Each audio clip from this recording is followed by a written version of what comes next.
Cynthia and John Lennon married shortly after she informed him that she was pregnant with his kid, but the marriage failed due to Lennon's celebrity and infidelities. Later, John Lennon met Yoko Ono in a London gallery where she was displaying her work. The two were immediately drawn to each other, and their romance began soon after their initial meeting. Cynthia eventually caught them in bed together. The Lennon-Cynthia pair later separated, and Yoko Ono became pregnant shortly thereafter. However, Yoko Ono's first child with Lennon was miscarried and never born.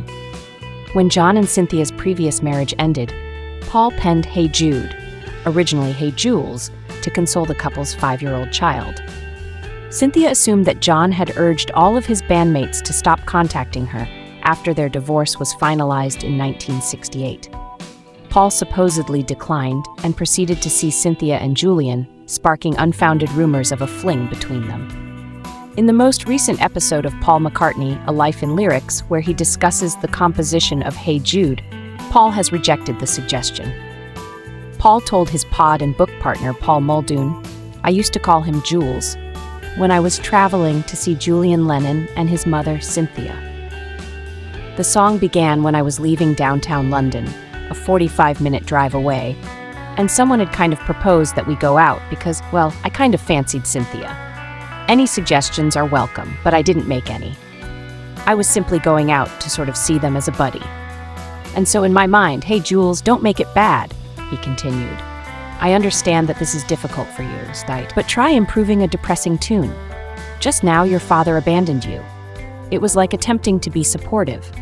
Thus, it was a song of encouragement. Even though they were not romantically involved, Paul had humorously proposed to Cynthia with a red rose to lift her spirits when he had penned Hey Jude. "Only Paul came to see me," wrote Cynthia in her autobiography John. One bright afternoon, he showed up with a red rose in his hand and apologized profusely to Cynthia, saying, "I'm not sure what's come over him. This is incorrect." He had composed a song for Julian while traveling to see us. Hey Jude sounded better than Hey Jules, which was how it started out. He joked about us getting married. "How about it, Cynthia?" And I was grateful to him for cheering me up and caring enough to come. Paul McCartney and John Lennon's relationship did not finish on good terms. While they had moved on from the animosity of the late 1960s and early 1970s, they never regained the level of camaraderie they had when they first met.